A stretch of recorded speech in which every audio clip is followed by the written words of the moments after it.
La gauche revient-elle au pouvoir? L'immigration est-elle un sujet majeur? Comment penser l'Europe à l'avenir? Tous ces sujets, j'ai pu les aborder avec Manuel Valls, à l'occasion des Rencontres de l'avenir organisées par la ville de Saint-Raphaël. Manuel Valls, je suis né le 13 août 1962 à Barcelone. Je suis naturalisé français depuis 1982. J'ai été maire, député, ministre de l'Intérieur, Premier ministre, et je suis toujours un patriote français, un républicain, un homme de gauche qui aime la France plus que jamais. Si notre travail vous plaît, sachez que tous nos contenus sont disponibles aussi en version audio sur toutes les plateformes de podcast. Vous trouvez tous les liens en description. D'ailleurs, dessus, vous avez du contenu exclusif. Je dis ça, je dis rien. On vient aussi de lancer notre newsletter qui est disponible tous les vendredis, dans laquelle on revient sur le débat de la semaine. Ça vous aide à vous faire un avis sur les sujets d'actualité qui ont fait la semaine. Voilà, je vous embête pas plus longtemps, j'espère que cette vidéo vous plaira. Si c'est le cas, n'hésitez pas à laisser un j'aime, à mettre un commentaire, à vous abonner en activant la petite cloche, c'est super important pour nous soutenir. Bonne vidéo. Je veux être président. Le rire suffit comme réponse. Faux, parce que je ne suis jamais né avec l'idée d'être président. L'idée d'affirmer qu'on veut être président, ça dépend tellement des circonstances. Je veux être Premier ministre espagnol. Faux. Faux parce que je suis un patriote, que j'aime mon pays et qu'on ne peut pas être Premier ministre de deux pays différents. La politique européenne est à réinventer. Vrai, dans bien des domaines. Je ne me reconnais dans aucun parti politique. Vrai. Aujourd'hui, depuis la mort du Parti socialiste, je ne me reconnais dans aucun parti. J'ai toujours été fidèle à François Hollande. Non, mais le toujours n'a aucun sens. Puisque avant 2012, je n'étais pas proche de lui, même si on a travaillé ensemble. Ministre de l'Intérieur, Premier ministre, j'ai été d'une grande loyauté. Il faut supprimer le 49.3. Faux. Un front républicain est nécessaire. Ça dépend sur quoi. Un front républicain pour défendre la République, toujours. Donc c'est vrai. Contre le Rassemblement national, ça ne suffit pas. Renaissance est un parti de droite. Faux, parce que moi je ne qualifie pas les partis. Ils ont essayé d'être les deux en même temps. Mais ce n'est surtout pas un parti comme je l'entends. Les fichiers S sont inefficaces. Faux. J'admire les empereurs. Vrai, ça dépend lesquels. Mais j'ai une grande admiration, évidemment, pour Napoléon Bonaparte. On peut rompre avec son passé. Vrai, faux, parce que de toute façon, sans mémoire, sans passé, sans racines, c'est difficile de construire l'avenir. Il n'y a plus de grandes figures. Faux. Il y en a aujourd'hui une en Europe qui montre l'esprit de résistance et de la liberté, qui est Volodymyr Zelensky. La politique est une affaire de courage. En grande partie, c'est vrai. Vous avez donc exercé la fonction de Premier ministre. Quel est votre regard sur cette fonction-là? Est-ce que pour vous aujourd'hui, la Ve République est en crise? Est-ce que le rôle du Premier ministre a encore du sens? Je crois que notre démocratie, dans les pays occidentaux, développés, industriels, notre démocratie est en crise. Elle subit une forme de fatigue. Il y a un doute. Et en France, il y a sans doute une crise civique, politique. Enfin, il n'y a pas d'autre système. La démocratie, c'est comme l'air que l'on respire. Et tout autre système, totalitaire, illibéral, serait une catastrophe. Je ne pense pas que nos institutions soient en crise. On peut toujours réformer tel ou tel point, les adapter, mais au contraire, en temps de crise, j'ai pu l'éprouver comme ministre de l'Intérieur ou chef du gouvernement, elles nous ont permis de résister, elles donnent de la stabilité. Donc moi je suis très favorable aux institutions de la Ve République, qui en plus sont le fruit du génie du général de Gaulle, qui avait compris aussi les divisions, les fractures, la radicalité, parfois l'instabilité qui peuvent gagner le peuple français. Donc non, à travers mon expérience, je vous confirme que je suis très partisan de ces institutions de la Ve République. Pour vous, il faut passer à une 6e République. C'est réformer la 5e, mais pas forcément... Non, on peut adapter, par exemple, on peut revenir à des pratiques différentes, plus présidentialistes. On peut faire davantage...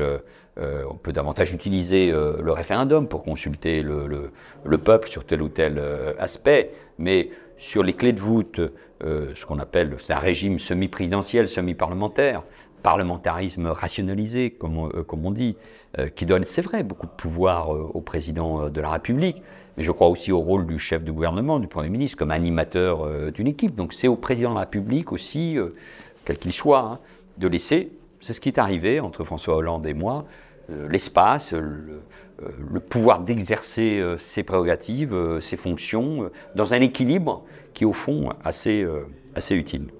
Est-ce qu'aujourd'hui c'est accepté d'être élu dans plusieurs pays? Je crois que c'est difficile à comprendre, sauf peut-être pour les élections européennes avec des listes qui en partie peuvent être transnationales.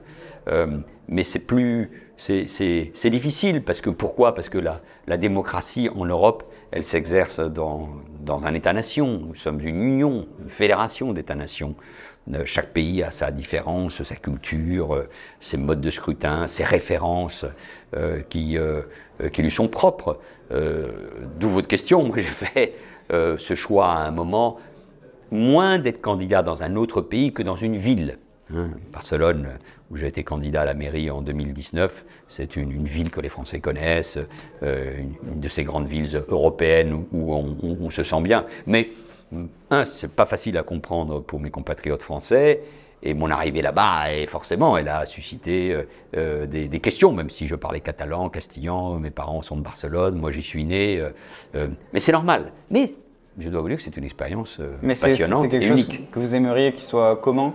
Classique, je ne sais pas, moi je n'ai pas de conseils à donner. Je pense qu'au niveau du Parlement européen, même si chaque pays doit défendre aussi ses intérêts, c'est bien que notamment à travers les grands groupes, à travers le travail en commission, ou à travers des votes sur tel ou tel sujet, je pense par exemple à l'Ukraine, ou au réchauffement climatique, ou aux questions alimentaires, ou à la protection en matière de santé, etc., etc., c'est bien que le Parlement européen vive et transcende d'une certaine manière les frontières qui existent, de fait encore, qui sont les frontières de chaque pays dans notre Union européenne. Mais moi j'ai été critiqué, certains n'ont pas compris, ce que je peux parfaitement admettre.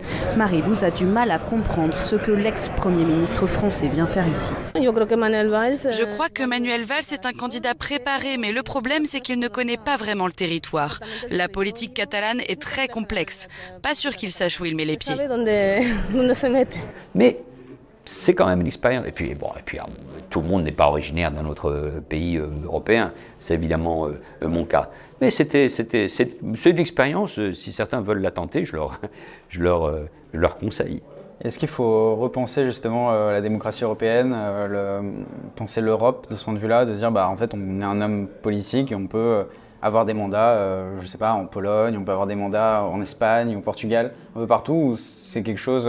Vous avez des attaches à Barcelone, par exemple, donc c'est pour ça que vous avez choisi Barcelone, mais est-ce qu'on pourrait imaginer que demain, vous briguiez la mairie de Varsovie, par exemple? Ou de Reykjavik, non, c'est pas en Europe, c'est pas dans l'Union européenne. Par exemple, quand j'étais candidat à la mairie de Barcelone, jamais je n'ai envisagé une carrière politique sur le plan national en Espagne, parce que j'étais député français, j'ai défendu les intérêts de mon pays au gouvernement, je suis profondément français. D'ailleurs, d'une certaine manière, cet éloignement pendant près de 3 ans m'a fait sentir encore davantage combien j'étais français par ma formation, par ma culture, par mes références, par le fait d'avoir gouverné. C'est aussi le regard de celui qui aime l'histoire qui dit ça. C'est-à-dire, je crois beaucoup aux États-nations.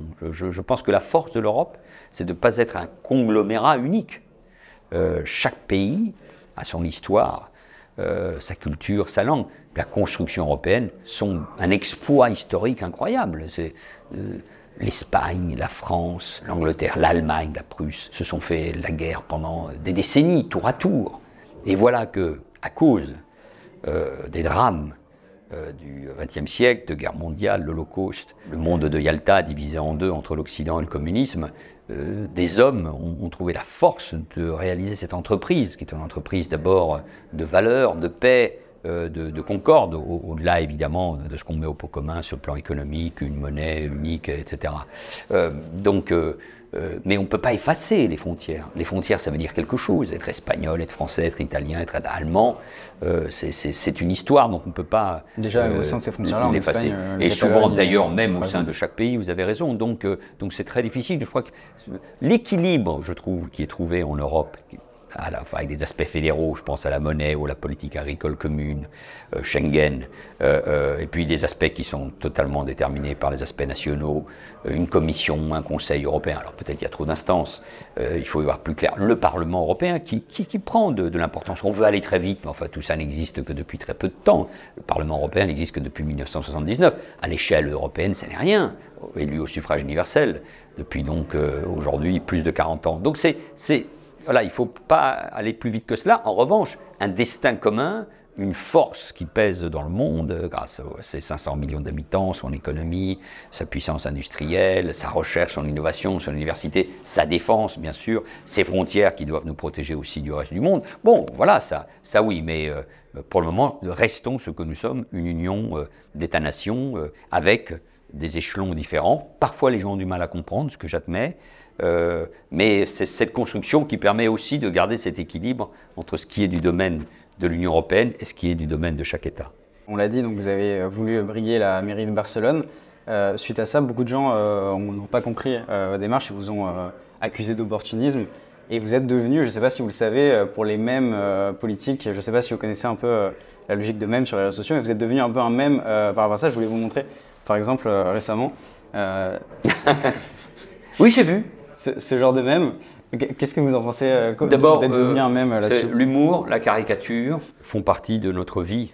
Et si je me suis autant battu pour mes amis de Charlie Hebdo, c'est précisément parce que l'art de critiquer, l'art de caricaturer, l'art de mémer, ça fait partie. D'une certaine manière, je ne laisse pas indifférent. Il ne faut quand même pas exagérer, j'étais candidat une fois à Barcelone, où je suis né, et parce qu'on me l'a demandé aussi, parce que je m'étais engagé contre le combat indépendantiste. Et d'ailleurs là-bas, ça n'a pas été un échec. C'est très difficile d'être maire, c'était impossible, mais j'ai empêché que la ville ne tombe dans les mains des indépendantistes. C'est les mêmes qui vous disent il faut que l'Europe aille plus loin, qu'on franchisse les frontières. Ouais. Vous avez, ce qui est un cas unique, un ancien Premier ministre, je ne parle pas d'un politique inconnu, quelqu'un qui n'avait pas eu de responsabilité, non, un ancien Premier ministre avec des responsabilités pendant plus de 20 ans, choisit d'être candidat dans sa ville de naissance, pour sa ville de naissance et pour une grande ville européenne.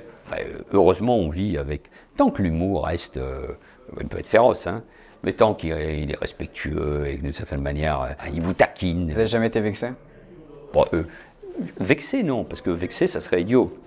Parfois, dans certaines caricatures, dans certaines attaques, moi j'étais solide, mais ces attaques, ces caricatures, la méchanceté pour la méchanceté, font mal à vos proches. Les politiques, notamment ceux qui se sont engagés très jeunes, ils apprennent très vite à se faire critiquer.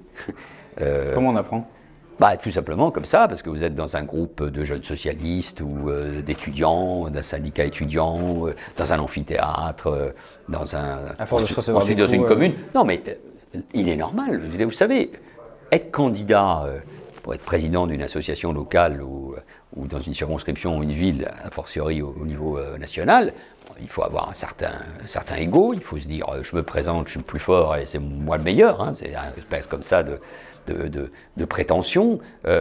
Donc si vous vous lancez dans cette aventure, il faut attendre aussi, et c'est normal qu'on vous questionne, qu'on vous critique. Bon, ce qui est vrai que maintenant la critique, elle se diffuse immédiatement à la vitesse de la lumière à travers les réseaux sociaux. Mais moi, il faut l'accepter. Ce que je n'aime pas, c'est la méchanceté pour la méchanceté. C'est évidemment le racisme, l'antisémitisme, la disqualification, la violence physique, évidemment, qui n'a pas lieu d'être dans une démocratie. Bon, donc c'est tout ça. Mais honnêtement, moi, depuis que je me suis engagé en politique, très jeune, jusqu'à mes plus hautes responsabilités, si c'était à refaire, je le referais, parce que c'est un apprentissage de la vie extraordinaire. Ça vous permet de connaître des gens très différents, de Barack Obama à votre voisin à Évry, de partager une aventure dans un conseil municipal ou dans un gouvernement ou dans un parlement. Donc ça m'a ouvert des univers que peut-être je n'aurais jamais connus si j'avais fait un autre métier. Est-ce qu'il faut être courageux pour être politique? C'était le sujet de la conférence aujourd'hui, Rencontre de l'avenir. Il faut être déterminé, ambitieux, il faut être respectueux des électeurs et de ceux qui vous entourent. Oui, je pense que le courage, je parle d'une manière générale et pas de moi. Oui, c'est une vertu, c'est comme disait Churchill qui détermine toutes les autres. Donc il faut être courageux. Après, le courage, c'est vous qui en donnez c'est vous-même qui en donnez la définition. En tout cas, il faut aller jusqu'au bout de ses convictions. La politique, comme tout, c'est vrai dans un couple, hein, dans la vie personnelle, c'est vrai dans l'entreprise. La vie est faite de compromis. Vous ne pouvez pas aller toujours jusqu'au bout de vos projets, vous êtes obligé de reculer. La politique, c'est pareil. Mais il ne faut jamais perdre son âme il ne faut jamais perdre ses convictions intimes, ce pourquoi on se bat, on s'est engagé. Je crois que c'est ça le courage de rester soi-même dans la mesure du possible. Et pourquoi vous vous battez, vous? Parce que, par exemple, on vous a souvent reproché votre fermeté à gauche, d'être à l'aile droite de la gauche. Est-ce qu'aujourd'hui, vous considérez que vous êtes de gauche? Oui, je suis un républicain de gauche. Je suis de plus en plus français républicain, ou républicain français, parce que je crois de plus en plus que dans les moments troubles, où le pays est divisé, fracturé, la République n'est pas le problème, c'est la solution. En allant chercher le creuset républicain, c'est-à-dire l'école, la transmission des valeurs, une culture, une histoire, une langue, bien évidemment. D'abord républicain et français? Des valeurs. Oui, français d'abord, c'est ça qui me définit, républicain, et puis qui vient de la gauche de Clémenceau, la gauche qui accepte la responsabilité de l'exercice du pouvoir.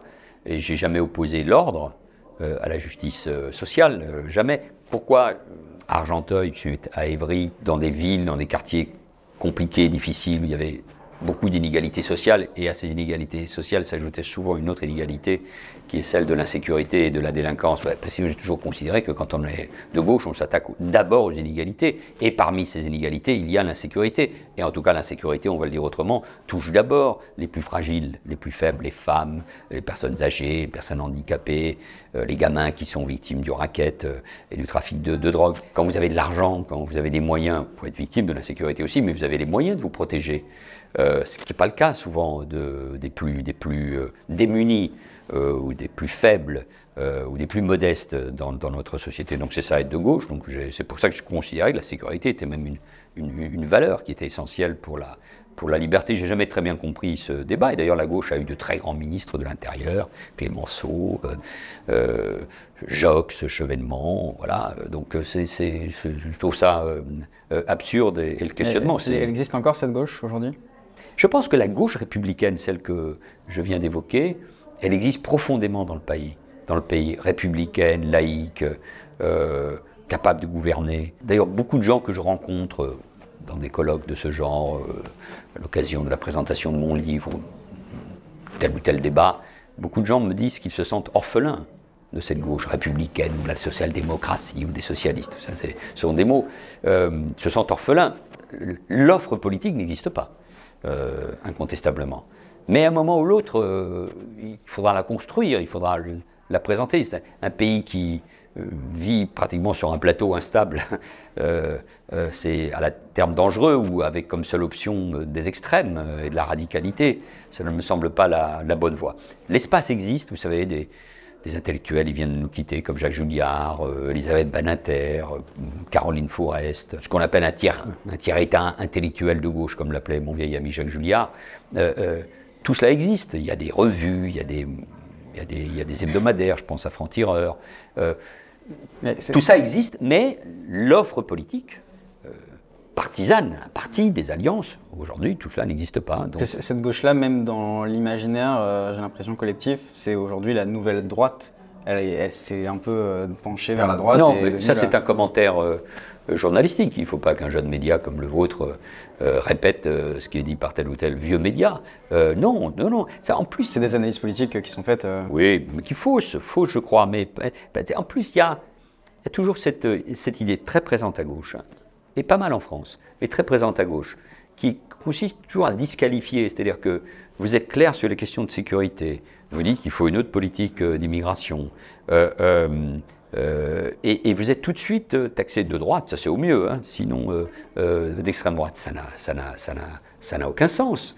On peut être pour la sécurité, on peut être pour la justice sociale, on peut être pour la sécurité, on peut être pour le mariage pour tous, on peut être pour la sécurité, on peut être pour une école qui s'adresse à chacun et pour l'égalité des chances, etc. etc. Donc on peut être, on est contre l'islamisme parce qu'on est pour l'égalité femmes-hommes, et je pourrais vous multiplier les exemples. Non, moi je pense que c'est celle-là, la vraie gauche républicaine. C'est un vieux débat, vous savez, quand Jaurès et Clémenceau, Jaurès était le leader des socialistes, grand républicain, où Clémenceau était un républicain radical, au sens d'une forme de radicalité contre ceux qui mettaient en cause la République, se sont engagés tous les deux, avec Zola, Péguy et bien d'autres, pour Alfred Dreyfus. Une partie de la gauche celle de Gued notamment, où les anarchistes n'ont pas voulu soutenir le capitaine Dreyfus parce que c'était un bourgeois, parce que c'était un militaire, parce que c'était un juif. Et eux, ils ont compris que l'universalisme était très important, il était associé à l'idéal républicain et que s'attaquer à un juif parce qu'il était juif, alors qu'il n'était en rien un traître, cela a été démontré, était attaquer l'universalisme, l'humanisme. Et donc, à l'époque, ils étaient déjà accusés d'être très à droite. Bon, quand même, non. Donc, c'est eux qui ont eu raison pour l'histoire. Je connais ce vieux débat. Non, non. Moi, je me considère républicain, de gauche, et je considère qu'une grande partie de la gauche a fait une dérive qui l'éloigne, pas seulement de l'art républicain. À la France Insoumise, notamment. Oui, bon, on est dans une interview qui cherche à approfondir les choses. Mais oui, je pense qu'il y a toute une gauche, en France, en Europe, dans le monde, qui a soit succombé au pacte faustien, comme je l'appelle, diabolique, entre une partie de la gauche la plus extrême et l'islam politique, soit, même si je reconnais qu'il faut creuser le sujet parfois, parce qu'on ne peut pas englober tout, mais soit parce que la culture de la cancel culture, la culture de la rupture, une partie de ce qu'on appelle la culture woke qui vient des États-Unis, c'est-à-dire au fond une apologie des minorités qui, moi je peux comprendre les combats contre le racisme ou pour les Noirs, pour les Afro-Américains aux États-Unis, contre le racisme systémique qu'on peut connaître dans la police en Amérique du Nord, etc., etc.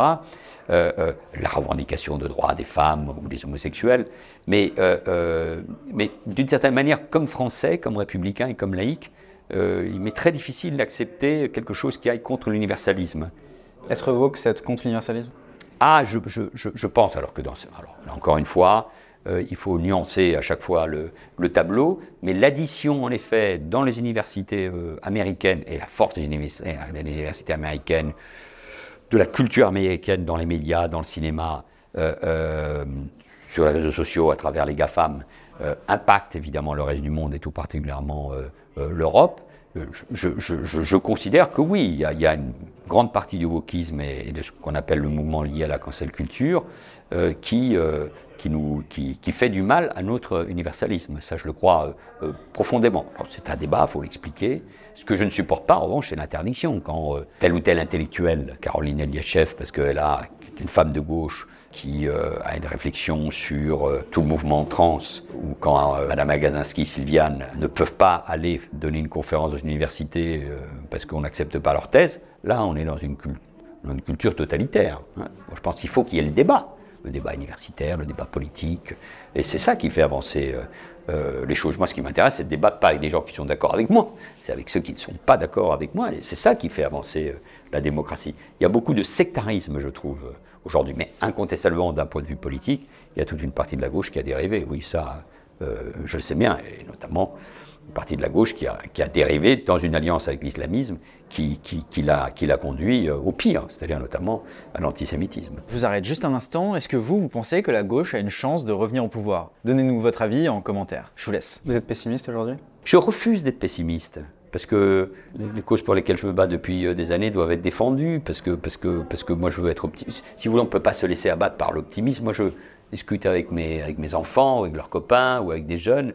C'est vrai que ces derniers mois, on leur offre un monde qui doit choisir entre la guerre nucléaire que provoquerait Vladimir Poutine ou la fin de la planète à cause du réchauffement climatique. Bon, donc vous dites, mais quel monde sommes-nous en train de préparer aux futures générations? Donc, dans ces deux domaines, il faut être lucide, il ne faut pas être naïf, mais il faut être très, très volontaire. Puis je pense qu'il y a des ressources. Je m'intéresse, comme tout le monde, à des sujets comme l'intelligence artificielle. Je vois tous les dangers, toutes les manipulations possibles, mais je vois aussi les avancées potentielles qui existent, je sais pas, dans la médecine, dans la santé. Et nos gamins, votre génération, mes gamins, vivent déjà avec Internet depuis des années, avec des réseaux sociaux, avec des avancées qui peuvent être dangereuses parfois pour la démocratie et pour nos sociétés, mais qui représentent aussi des avantages comme tout progrès humain. Moi, je suis attaché profondément au progrès humain, scientifique, éducatif, culturel. Donc je suis lucide, parfois je suis inquiet, sinon très inquiet. La guerre est revenue en Europe, je vois les effets d'une confrontation possible dans nos sociétés, je vois des fractures, je vois la remise en cause de la démocratie, mais en tout cas je suis très volontariste pour défendre cette démocratie, les valeurs républicaines et au fond une certaine idée du rapport aux uns et aux autres. Il y a, au fond, notre civilisation européenne, elle se caractérise, ce n'est pas la seule heureusement, par le respect profond de l'être humain. Et dans mon livre sur le courage, j'évoque les personnalités de Charb, le directeur de Charlie Hebdo, et de Sébastien Castellion, ce théologien qui s'affrontait à Calvin, à Genève, au XVIe siècle, parce que tous les deux, à des siècles de différence, étaient des humanistes. C'est cet humanisme, ce respect de l'homme que nous devons défendre. Est-ce qu'aujourd'hui vous diriez que Emmanuel Macron et son parti Renaissance, c'est un parti de droite, c'est un parti de gauche, c'est un parti du centre?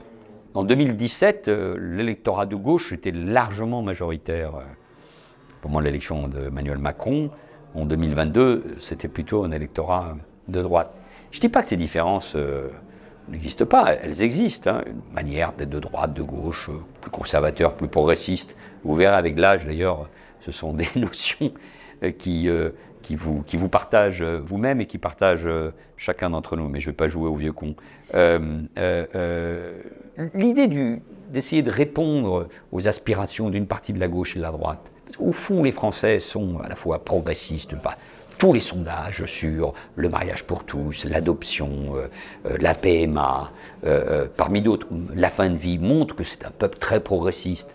Nous sommes pas un peuple libéral sur le plan économique, nous sommes très attachés au rôle de l'État, c'est comme ça depuis Colbert, mais nous aimons beaucoup l'entreprise désormais. Les Français sont pour une politique rude en matière d'immigration, mais ils peuvent être aussi très généreux sur l'accueil, comme ils le démontrent chacun. Donc, c'est des contradictions que les responsables politiques doivent épouser. Le fait qu'il y avait une droite et une gauche dans nos démocraties permettait d'ailleurs de bien répondre à ces aspirations. Il faut dire que, notamment en France, plus que dans notre pays, tout ça a implosé. Mais je vous reprends sur un terme, mais ce n'est pas votre faute, c'est que je pense qu'en plus, Renaissance, ou hier La République En Marche, ce n'est pas un parti. Ce qui, à mon avis, c'est un problème. C'est-à-dire que l'action collective, je ne vais pas jouer, c'était mieux avant, ça a changé, mais l'action collective, l'apprentissage qui était le mien... Le rôle des partis a changé. Voilà, le rôle, oui, mais le rôle des partis permettait une formation. J'en discutais avec François Hollande justement qui expliquait qu'au Parti Socialiste, les gens venaient, on pouvait discuter.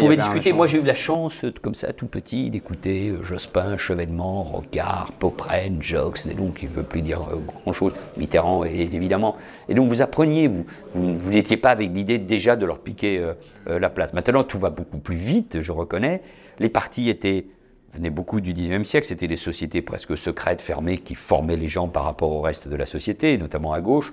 Ça a changé, mais ça manque, et en plus on est dans une espèce de pyramide inversée où les trois grandes forces politiques de la dernière présidentielle, En Marche, Renaissance, le Rassemblement National et la France Insoumise, ont une implantation relativement faible, un peu moins le Rassemblement National, mais faible, alors que les deux vieux partis aujourd'hui qui sont en train de disparaître de la scène nationale sont encore puissants au niveau local à travers les régions, les départements, les villes les Républicains et le Parti Socialiste. Les Républicains et le Parti Socialiste, et même encore des bouts de partis communistes ou de radicaux de gauche. Donc on est encore dans une mutation, le choc de 2017 n'est pas encore fini, sans doute avec ce qu'on pourrait appeler l'après-Macron, les cartes vont se redistribuer. Dans quel sens ?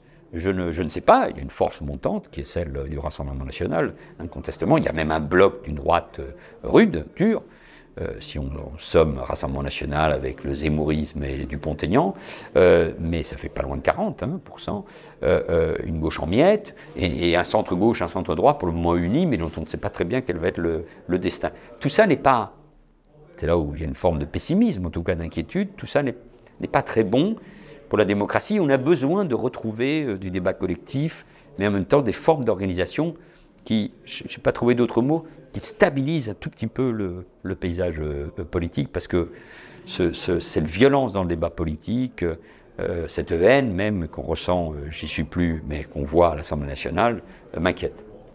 On l'a dit, vous avez été Premier ministre. Une des charges du Premier ministre, quand les députés n'arrivent pas à se mettre d'accord et que le président veut quand même faire passer la loi, c'est d'appliquer l'article 49.3. Vous l'avez appliqué, Elisabeth Borne l'a appliqué aussi de nombreuses fois. Elle m'a dépassé, je suis... Elle a dépassé le record, effectivement. Je suis un élève. Est-ce que c'est un outil démocratique ? Oui, bien sûr. D'abord, c'est dans la Constitution.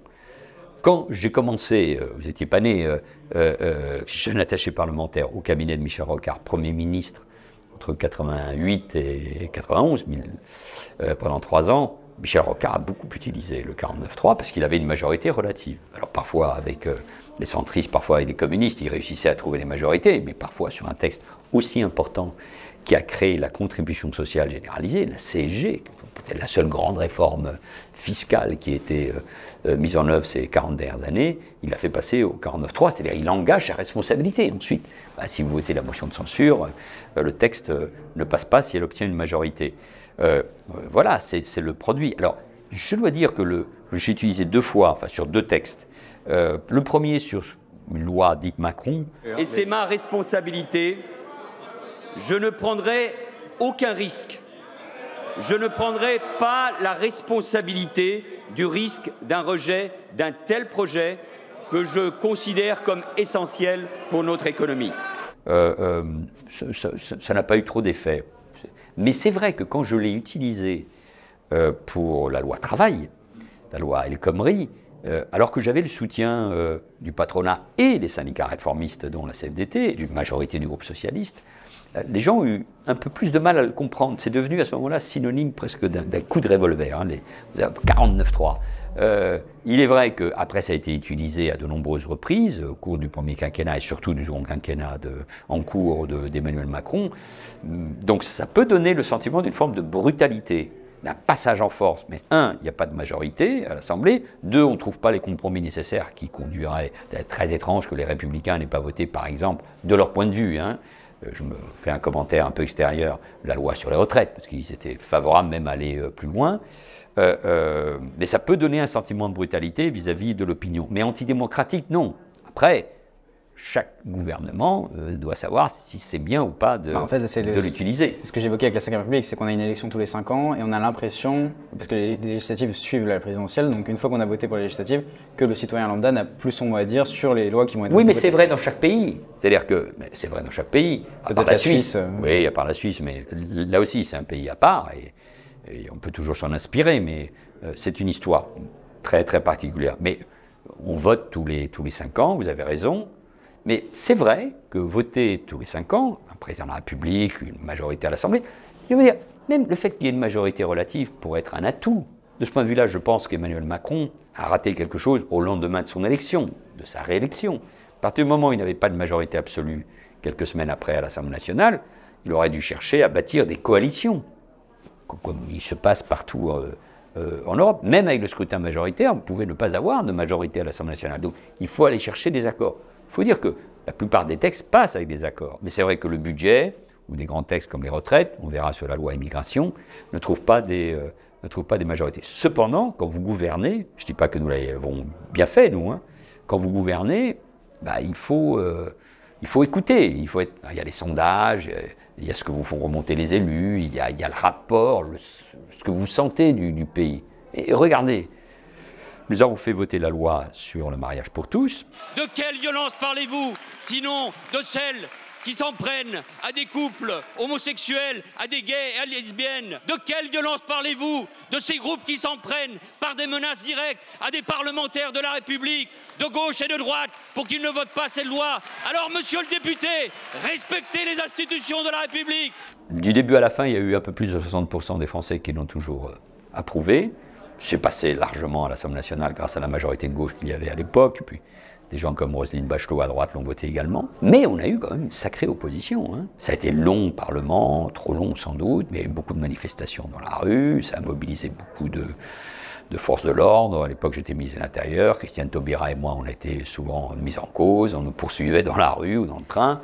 Bon, c'est pas agréable. Mais il y a eu forte opposition. Bon, il fallait tenir compte de ça ou pas. Bon, voilà, et pourtant, on l'a fait. Donc, vous voyez, Mais ça ne veut pas dire qu'on est élu, c'est ça la démocratie représentative. On n'est pas dans une assemblée générale permanente, mais il faut... C'est très dangereux. L'assemblée générale permanente. De consulter tous les citoyens. En permanence. Je ne sais pas si c'est dans notre culture. Moi, je ne serais pas contre utiliser davantage le référendum, mais je reconnais que c'est Laurent Fabius qui disait ça avec un certain humour. Quand il y a un référendum, les Français votent non, et ensuite ils se demandent quelle était la question. Donc, faut faire attention. Moi, je ne suis pas contre, mais à condition que ce ne soit pas un plébiscite ou à condition que ce ne soit pas à chaque fois un enjeu pour le président de la République. Est-ce qu'on pourrait consulter davantage sur tel ou tel sujet avec des questions ouvertes? La première fois, ça marcherait. Est-ce que la deuxième, la troisième fois, les Français retrouveraient goût? Je ne sais pas. Mais on peut essayer de consulter davantage les Français. Moi, ça correspond d'ailleurs à ce que je vous disais au début de notre conversation, revenir aux sources de la pratique de la Ve République. Voilà. Emmanuel Macron essayait d'écouter les citoyens. Pendant, il n'a pas trop tenu compte de notamment la Convention citoyenne pour le climat. Il n'a pas trop tenu compte de. Oui, mais par exemple, il a utilisé le grand débat après les Gilets jaunes.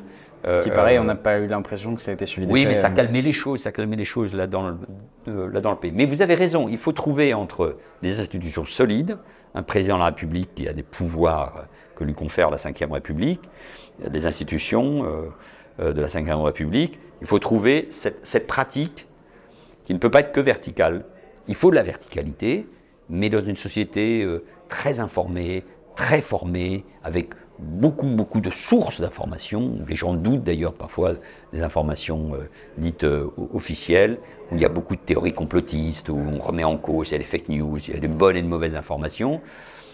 Le pilotage démocratique de nos sociétés est évidemment plus complexe, mais c'est pour ça qu'il faut des hommes et des femmes qui s'engagent, formés, qui gouvernent à tous les niveaux, parce que la démocratie elle nécessite de l'engagement des citoyens. Récemment, on a reçu au crayon Eugénie Bastier, je ne sais pas si vous voyez qui c'est. Et pour elle, deux enjeux majeurs pour notre société et pour le futur, c'est l'immigration et l'écologie. Est-ce que pour vous aussi, c'est les deux enjeux majeurs? Je lis avec beaucoup d'attention Eugénie Bastier, qui est une des intellectuelles de droite à la tête extrêmement bien faite, cohérente, qui a écrit un livre d'ailleurs sur le débat d'idées à droite particulièrement intéressant. J'aurais aimé qu'on trouve, peut-être ça existera un moment ou l'autre, le même pendant à gauche du point de vue des intellectuels. Jacques Julliard l'admirait beaucoup. J'échange avec elle. Elle a raison, enfin, que l'écologie, les conséquences du réchauffement climatique soient sujet essentiel, oui, parce que c'est la survie même de notre espèce qui est en cause. Ça nous oblige. D'ailleurs, l'écologie a un avantage, je trouve, d'un point de vue politique, c'est que elle permet de penser en grand. L'avenir de la planète et de l'espèce humaine, quand même, ça n'est pas rien. Et de l'autre côté, elle peut se décliner des politiques industrielles jusqu'à la pratique de chacun d'entre nous dans la manière dont on mange, on consomme ou on trie. Donc c'est une vraie pensée politique, même s'il y a plusieurs écoles de pensée dans ce domaine-là. Donc c'est incontestablement un sujet majeur, et notamment pour changer nos politiques économiques.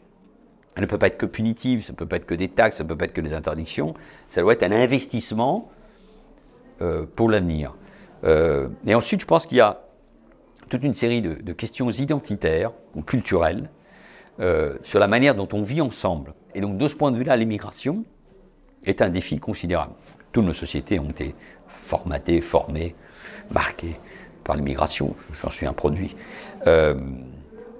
Mais on sent bien que dans un monde ouvert, en plus avec l'impact du réchauffement climatique, des crises économiques, de la guerre, des problèmes sanitaires, nous, Européens, qui sommes séparés uniquement par la Méditerranée du continent africain, qui va voir sa population doubler, d'ici à 2050, ça nous oblige à un investissement majeur. À mon avis, ça doit être la grande priorité de l'Europe sur le continent africain.